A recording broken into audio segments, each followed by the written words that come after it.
cell biology and genetics in Dresden under famous molecular biologist Frank Buchholz.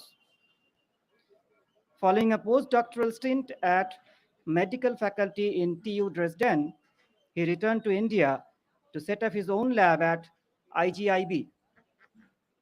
Dr. Debojyoti has published numerous peer-reviewed journals papers across the country as well as in international acclaimed journals. Dr. Chakraborty has been awarded CSIR Young Scientists Award in 2020 and became one of the 30 EMBO Young Investigators again in 2020. Besides his academic interest, Dr. Chakraborty is an acclaimed satirist and has performed widely in India and abroad. So we welcome Dr. Chakraborty and stage is yours.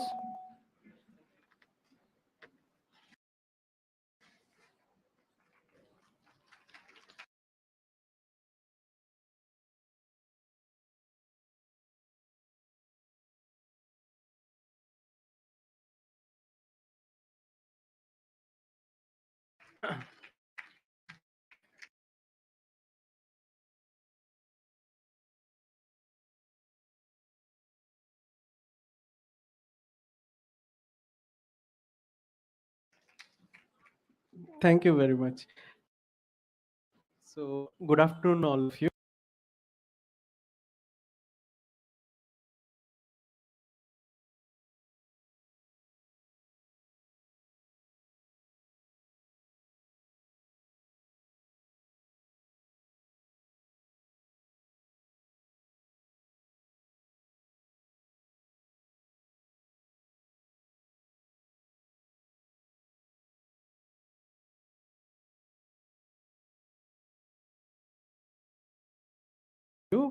It's great to see so many people after a long period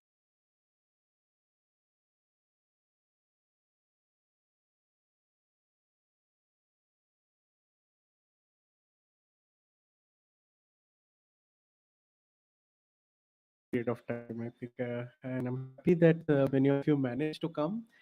Just for my understanding, you are from colleges, right? In Delhi, in and around Delhi. Very good. So then I can talk to you like a scientist. Yeah. Had it been all school students, I would have to, tone down that a little. So today I'm going to tell you about something which is um, which about which, I mean, of course we work on it, but you might be aware of it because it won a Nobel Prize very recently. Okay. It is a technique of playing with our DNA or genes, or broadly known as genome editing. Okay, how many of you, with a show of hands, can tell me you have heard about genome editing before? Okay, that's good. How many of you have heard the term CRISPR? CRI. Oh, wonderful. That's great. So you made my, the introductory slides are not necessary. So I can start with asking you questions then. Yeah. About what CRISPR is, what genome editing is, and so on. So let us have that talk in an interactive fashion. And you can, if you at any point of time,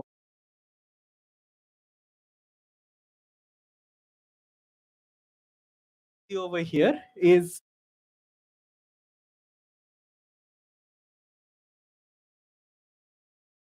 think that, well, that's science fiction. How can you read the genome? Well, reading the genome is possible. We are in the terms of COVID-19 RT-PCR tests, so that's kind of reading the genome of the virus. We also know that we are sequencing the virus, so that's reading is possible.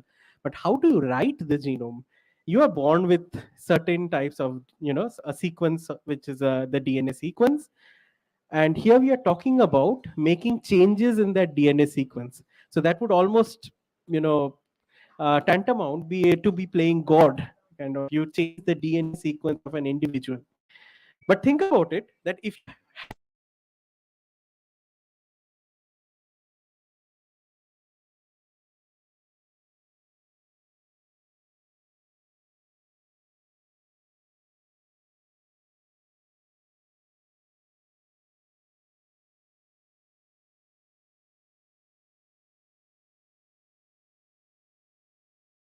had the possibility of doing that, then you could do quite remarkable things. Like, for example, if one of us has a disease which causes, at some point of time, our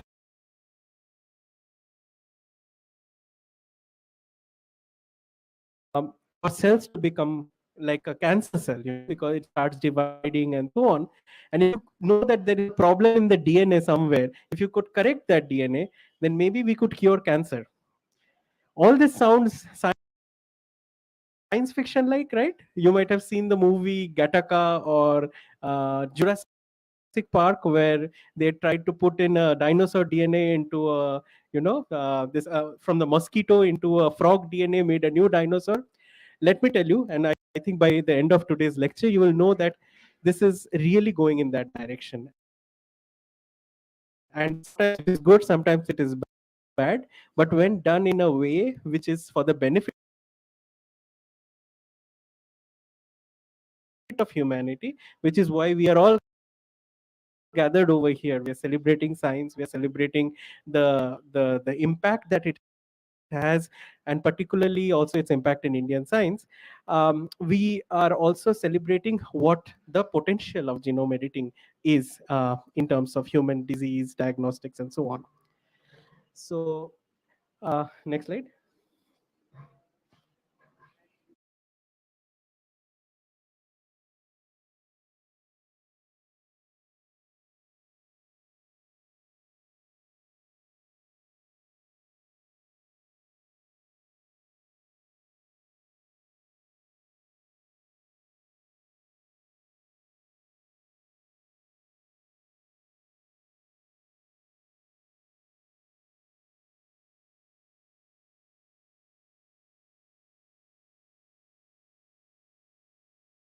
You have so many people trying to come in and enter the metro, the train, and there are only few coaches.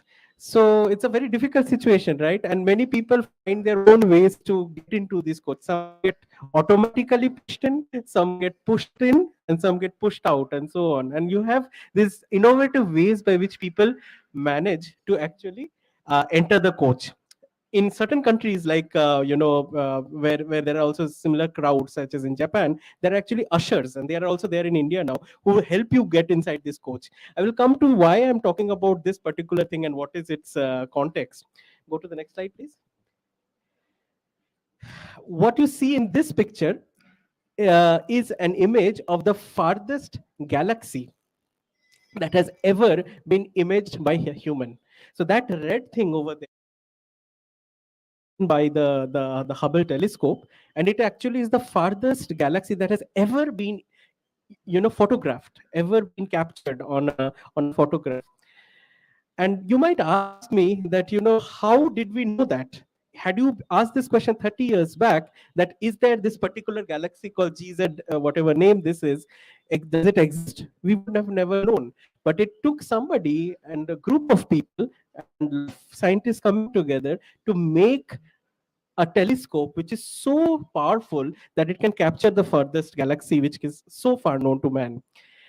And this is very important to understand that, all our problems as a society, as a in our lives, in our social, in the society, each of them have their own unique solutions. And oftentimes it's not a single solution which fits everybody. So our solutions also need to be adapted to the problems that we have. In this particular case, they had to actually build that huge telescope to see through and make that kind of a discovery. Next slide, please.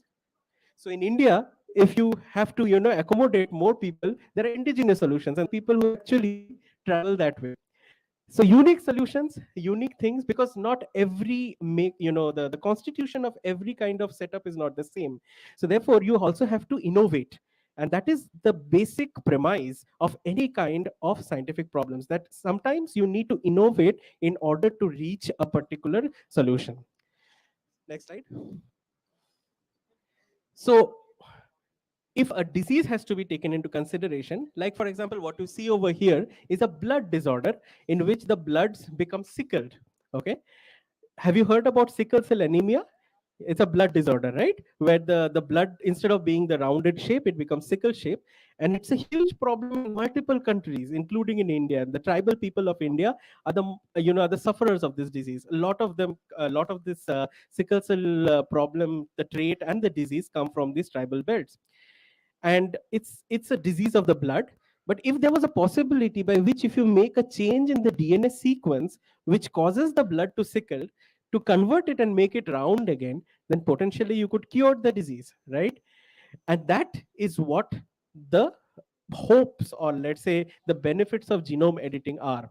And when we talk about genome editing, we are talking about how we can actually make those changes in the DNA of an organism such that the the let's say the problems that are there in the DNA can be corrected. Next slide.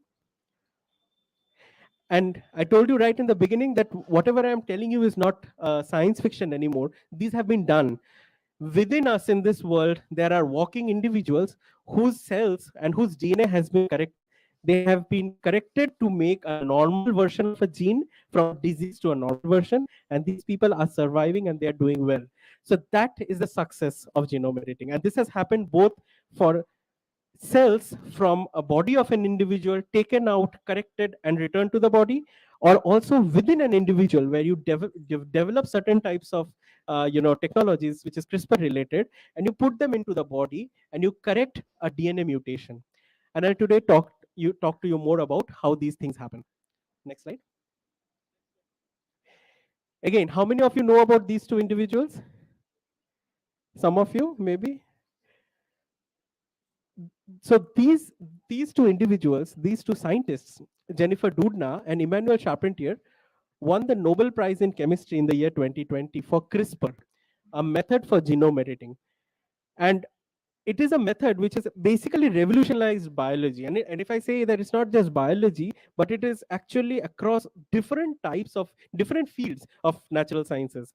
At this point of time, CRISPR is being used in the International Space Station. It is being used to develop better crops. It is being used to bring back the woolly mammoth back to life. So it has its applications has spanned everything. This is beyond just therapy, or let's say making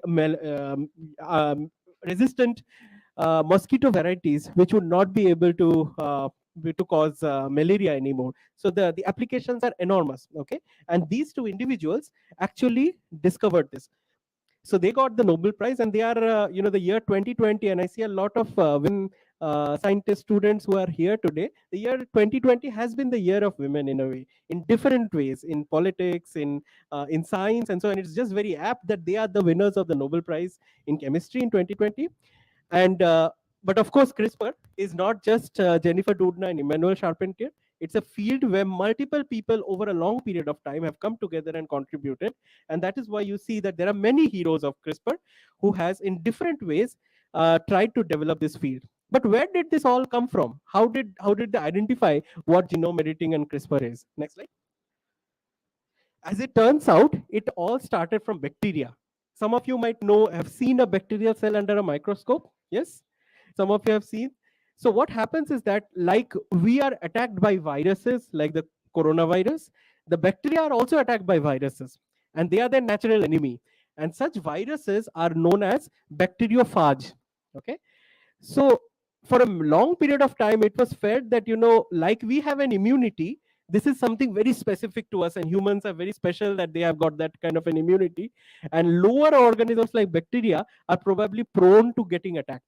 But as it turned out, that the bacteria have a even more sophisticated immune system.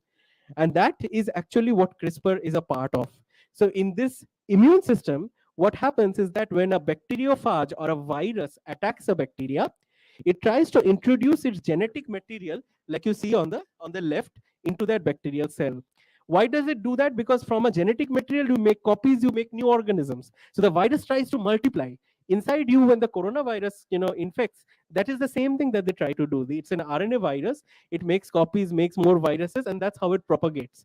So it does the same inside a bacterial cell as well. But the bacteria is very smart. What it does is that it takes a small piece of that viral DNA and it puts it in its own genome at a very, very specific site of its own genome, in its own DNA. so that next time that the same virus comes again, as you see on the right top corner, it knows that this particular virus has attacked me before, and that serves as a memory. That's its vaccine, kind of.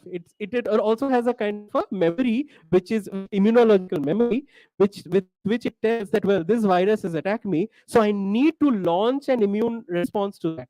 And the immune response of the bacteria is in the form of CRISPR, where there is a protein which specifically recognizes the viral RNA, or the viral DNA in this case, and chops it off into pieces. So the virus is unable to replicate or unable to grow anymore. That's what happens in the bacteria. It has happened for millions and millions of years till scientists came and understood that, well, such kind of a sophisticated system also exists within bacteria. But then there were some smarter people like Jennifer Doudna and Emmanuel Charpentier, who thought that, well, if it can happen inside the bacteria, that you have a protein which specifically can recognize a small piece of DNA, which is the viral, can't we take that protein and try to target a human DNA inside a human cell? Because if you had to, change anything in the genome, or inside your DNA, what are the three steps that we would have to do? It is like, you have a mutation, which is a wrong letter. Let's say if you are typing a Word document, Microsoft Word document, you have written a letter, okay? And inside that letter somewhere, instead of the, you have written ahe. How do you correct that? You need to first take your cursor to that A, you press a backspace, you move that A out, you put in a T, and you save the file. So if you had to make a correction in the human genome, which is billions of letters long, somewhere there is a, for example, sickle cell anemia, it is a GTG to GAG. A T gets converted into A, and you have to convert that back. Then you would need to have something which goes right there in that position, break the DNA, remove that, and put the right alphabet, and then save it. That's what CRISPR does. So because the CRISPR is a protein which you can programmably take to any part of the DNA with a very, very small, tiny piece of RNA. Next slide. And this is how it looks like. This is all that is there. It's a protein called Cas9, or a Cas protein, CRISPR associated protein.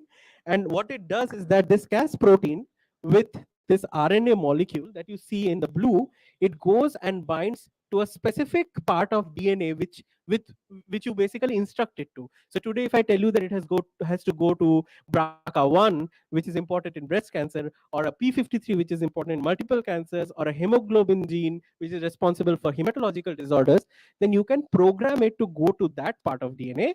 And then what it does is that it cuts that DNA into two pieces. It breaks up the DNA, and then you can introduce a foreign DNA, which is a corrected form, which is the one that you would want to change it back into. Okay. And that way, you can actually introduce a change in the DNA of an organism. Now that's powerful, right?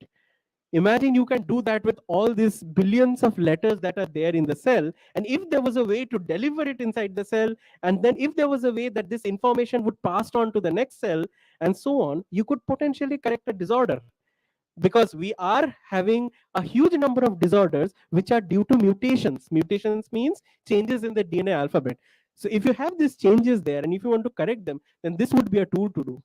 And that is what actually is done. So it goes to the DNA, it breaks the DNA, and then the cell tries to repair a broken piece of DNA. That's what the cell does. Actually, since I've started talking today, by the time that I've completed the sentence, there would have been several thousands of breaks that have happened inside my cells. That's normal. Inside the cell, inside the DNA is always breaking, because we're exposed to different types of, UV light. We're exposed to different types of DNA breaking agents. But the cell always does a precise job of repairing them, and this is what CRISPR does.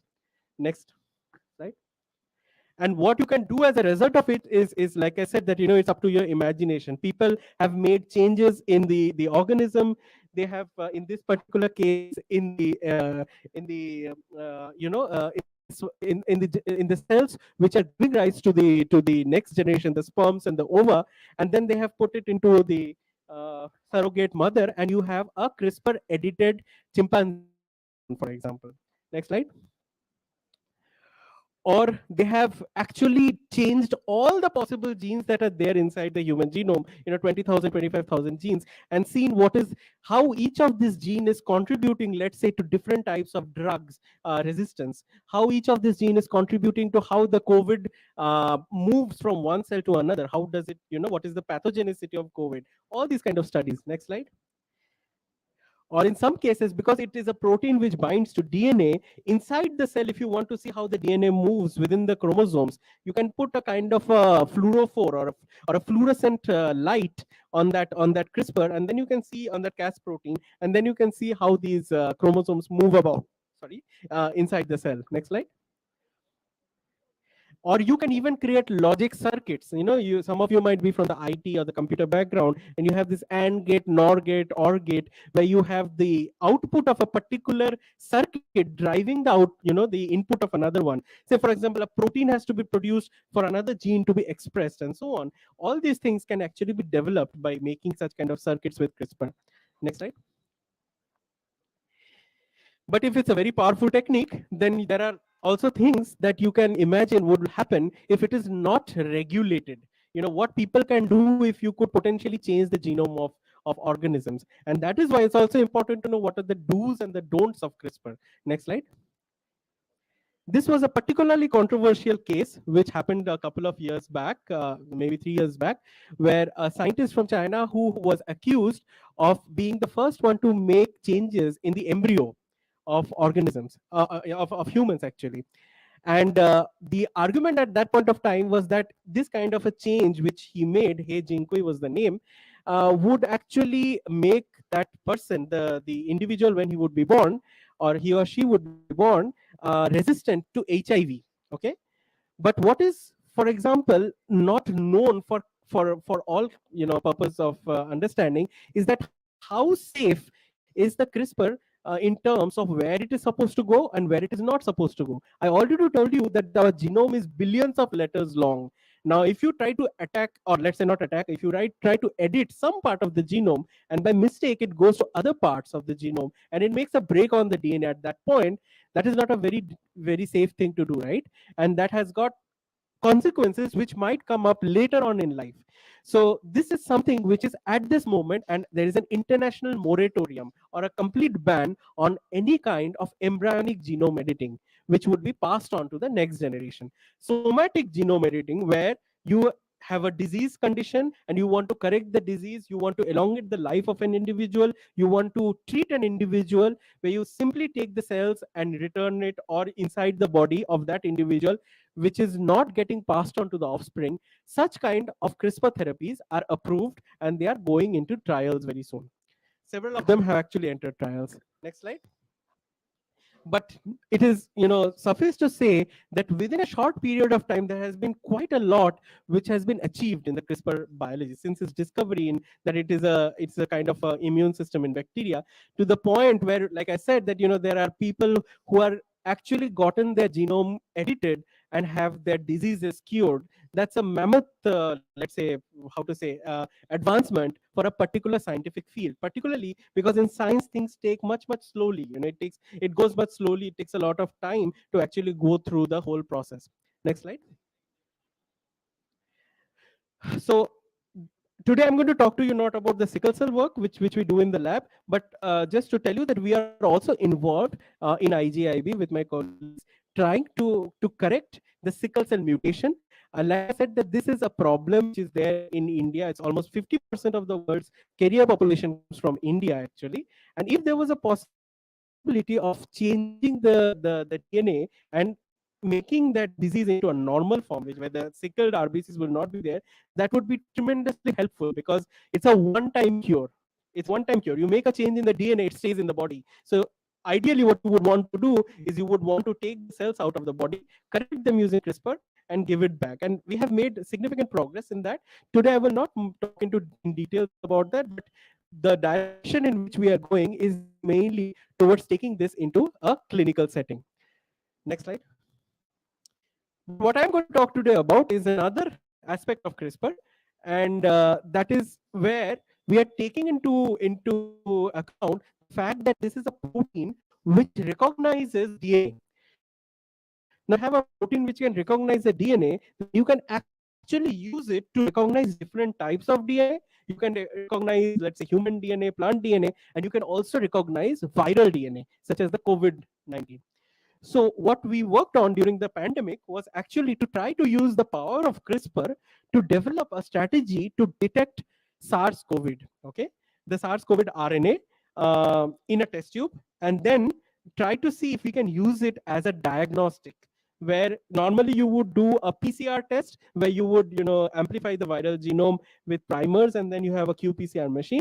Here we are using a protein, which is the Cas protein, which can be programmed to recognize a specific part of the viral genome and give an output, which would be on a paper strip, like almost like a pregnancy strip, where you would have a band which tells you whether that the signal is positive, like an antigen test. But it's not an antigen test because we're detecting the nucleic acid and not the protein. Next slide. And of course, this is called Feluda. This is something that, we have two Bengalis in our team, and some of you might be Bengalis. If you're Bengalis here, you would know that Feluda is a very famous fictional character in Bengal from Satyajit Ray stories. And the reason why we gave that name was because we had a couple of other technologies which were also at that point of time, which were using CRISPR from MIT and University of California, Berkeley, which were called as Sherlock and Detector. So when we wanted to give it a name, we wanted to give it our own Indian name, and that's why we gave it Feluda, which stands for FN-Cas9 Edited Linked Uniform Detection Assay. So what it does is that here we take the Cas protein and we are targeting the viral DNA. The DNA is of course obtained from the viral RNA after a reaction which converts RNA into DNA. And then we are using the Cas protein specificity to lock onto that nucleic acid and then give a readout whether we are actually getting a signal of a presence of a virus or is the patient negative. Next slide. And we actually started working on this quite a long time back. And if you could, I don't know if you can play that video at the bottom.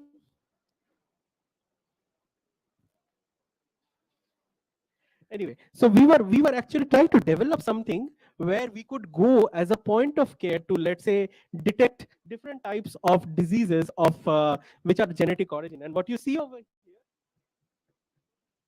so we were originally trying to make this test for sickle cell anemia. And like I said, that in a sickle cell anemia, majorly, if you want to do a genetic test, you would have to do sequencing, where you would have your samples sent to maybe a place where there will be DNA sequences available and so on. And then you would basically do the sequencing, and that takes a amount of time, some few weeks to get back the samples.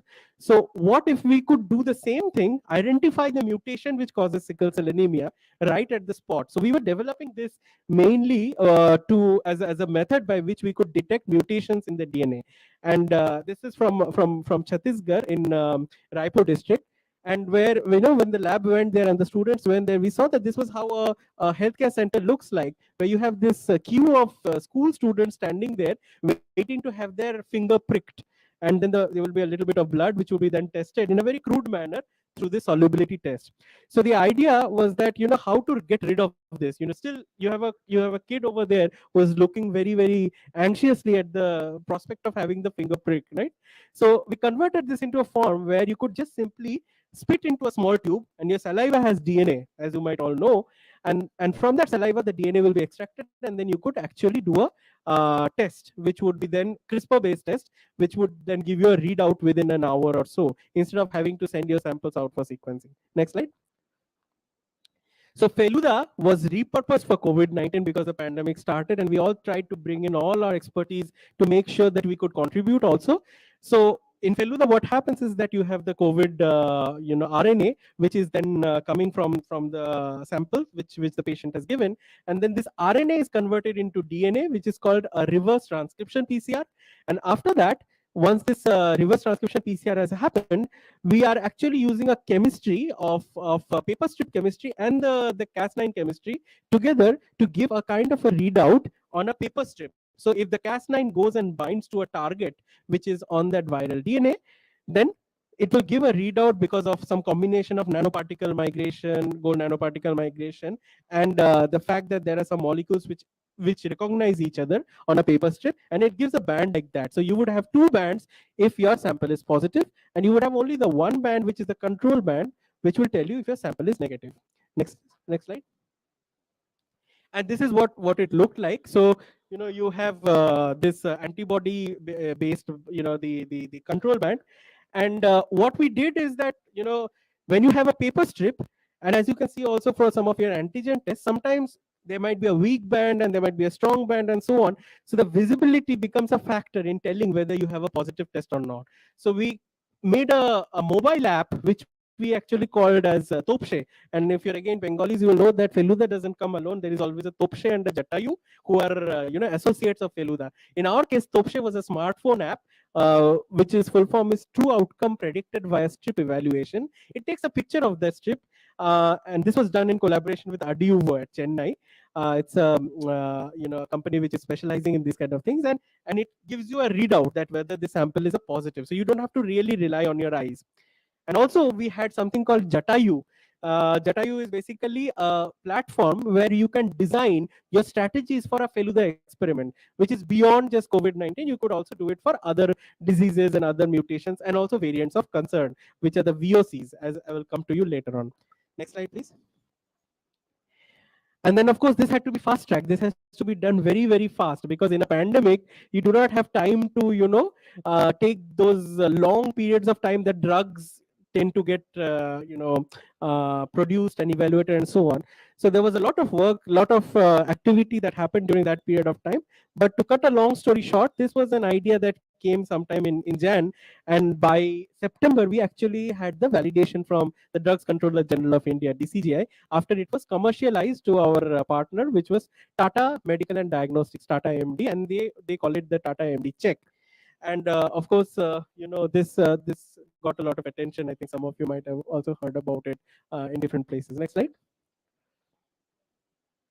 And they made the technology better. They threw their own innovations into it, and they put up either let's say moving vans where they would install robotics which would do this automatically, or in kiosks in places where you can just put them up in the northeast and so on. And that's how they took it forward. Next slide. But of course the virus is very smart, right? And that's why you have these variants of the virus, and it starts mutating. So the moment it goes from one person to another, and there are pressures that the virus it enters the viral genome. And that is why you have these alpha, delta, omicron and whatnot, all these different types of variants. And what we realized is that these variants are because of single nucleotide changes in the genome. Many of them are. So normally what happens is that when you use quantitative RT-PCR, most of them, they're not actually very good at telling whether you have an alpha variant or a delta variant. They would tell you that, yeah, you might or might not have COVID. But because this Cas system of CRISPR system is so precise, you can actually make it give a signal only if you have, let's say, the signal for the, let's say, Omicron variant or the Delta variant, but not give a signal when it is, let's say, the alpha variant. So you can also discriminate between these different variants. Next slide.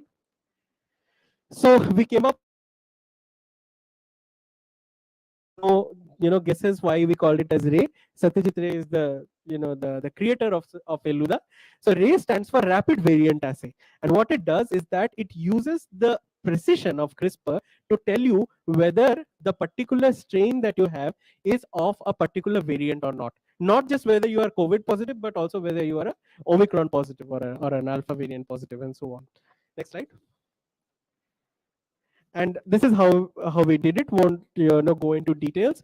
By specifically looking for those mutations which are there, and by reprogramming the Cas protein that we are using. Of course, this Cas protein that we are using is very, very precise in actually recognizing these single point mutations. And then by reprogramming them, we can actually make a signal which is very specific to certain types of variants of interest. Next slide. Yeah, I think that's kind of towards the end. So what I want to tell you today about is that, I talked about the power of genome editing and about CRISPR and what it can potentially do. And I think several of you would have probably by now understood that this has a tremendous benefit in healthcare, right? But when you cross over to healthcare, it is no more doing experiments in the lab or, let's say, in a university or school. When you want to bring a technology which is so powerful to common men or common women, then you would need to cross over beyond just the experimental things, but also go through multiple different processes, which includes policymakers, which include the regulators, which include the funding agencies, the industrial partners. At this point of time, CRISPR is not a cheap, let's say, it's not a very inexpensive therapeutic strategy. It is not something that everybody can afford. But in order to make sure that we can go to that point of time, because the queue is huge. I mean, almost on a weekly basis, I get mails from parents who want a cure for deadly diseases for their children, where there is absolutely no cure at this point of time, except to perhaps change the mutation. CRISPR gives that kind of a hope, but we need to go towards that with that kind of idea that we would need a sustained effort from multiple stakeholders in this whole process. Next slide. And that's why I bring this again, the picture that I told you, that India's problems are huge. India's problems are very diverse and unique, and sometimes we also need unique solutions for that. Some solutions which work in a lot of countries, such as, for example, typical strategies where you would have cell therapy products which have to be manufactured, brought to the patient, might not be something that is very feasible in the long run for cost effective solutions, because our target audience could be very, very poor. They could be from the tribal belts, like I told you, from a village in Raipur or from Nagpur and so on. If you had to bring this to them, sometimes you would have to cure to go to them, not them coming to the cure. How would you do that? How could you make indigenization of these CRISPR products, indigenization of these technologies? What about the IP, the IP which is mostly governed by the giants of CRISPR which are existing abroad? How do we do all this? And that's why we need India centric solutions. More and more people like you who have actually attended the talk today to come up, bring in your own innovations, and invest your time in actually research in this really quite a path breaking technology, and find out how you can actually contribute. Next slide. Yeah, and that's the last slide. So there's a lot of people who are there in the team, and this is the whole group at IGIB, and we are generally very generously funded. At this point, I would like to stop, and if you have any questions, please feel free to ask. Thank you.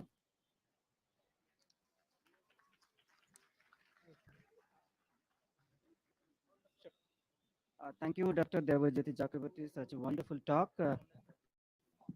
Despite having a very little biology background, I could really, with interest, I could listen to entire conversation and actually learned a lot of things. He talked about CRISPR, genome editing, um, and he went, through a path, a nicely curative path. He told us the story of Feluda, Topse, Jatayu, and late he came with the Satyajit Ray. I could identify this. I'm sure many of us could identify that. He talked about two very important things that embryonic genome editing is not yet permitted. However, the genome editing, which doesn't affect the next generation of genome, that is for curative purpose, it's always welcome, and a lot of research going on.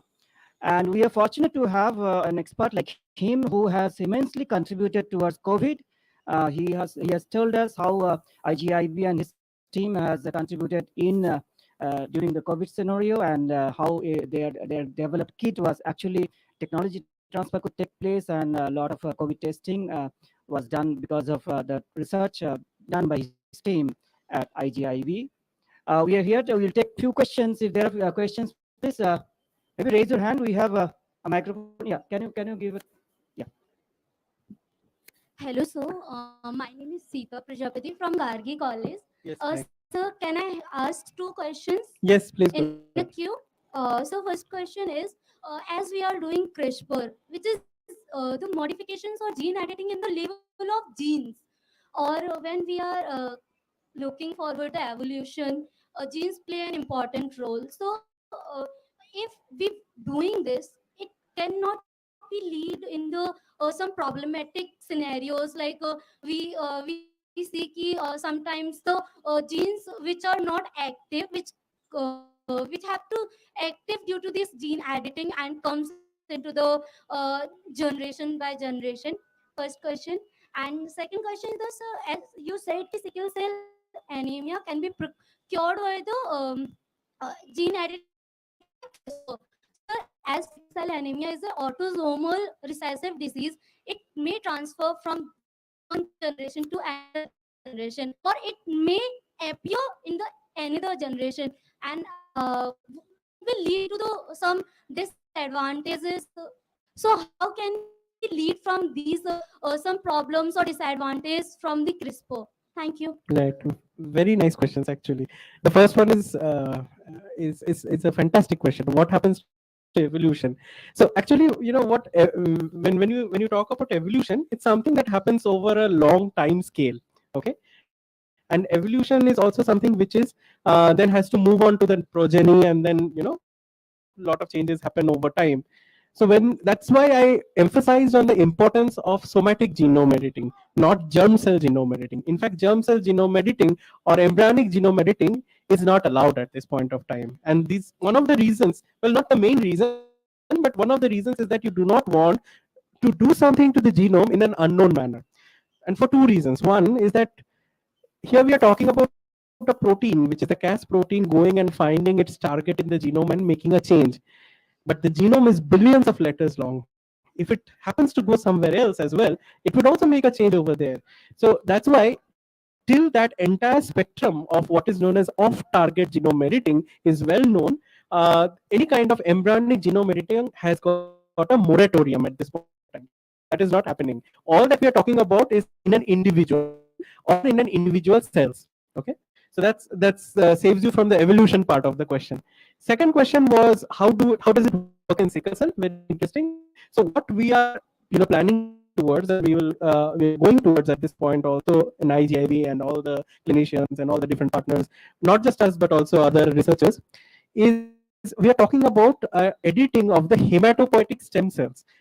Our blood has got certain types of stem cells which are called the hematopoietic stem cells, which give rise to the different cell lineages in the blood. And these stem cells actually give rise to the RBC, which is the final product, which is the red blood cells. So you cannot make any changes directly on the blood, but if you can make any changes on the hematopoietic, if you can get a corrected RBC. Problem is the sickle cell mutation is there in your hematopoietic stem cells. So if there was a way, and there is a way, to take out the blood which has the HSCs or the hematopoietic stem cells from the blood of an individual, which typically happens during a bone marrow transplantation reaction by clinicians in the aseptic conditions, and if you could take the cells out and if you could put the CRISPR protein and the guide right to the target where there is a sickle cell mutation, you correct it, you have these corrected cells put back into the same patient, then there will be very low chances of rejection because it's a autologous stem cell transplantation. Same person going back to same person. This is what the premise of the correction of sickle cell anemia is. And I'm happy to tell you that this is actually the first patients who have been received this, which is in the West, in at least 2 trials that have come. Both of them are doing very well in the last 2 years since when they have received this treatment, and has a lot of promise because it tells you that they, I mean, also in this within these 2 years, they have not had any complications related to sickle cell anemia.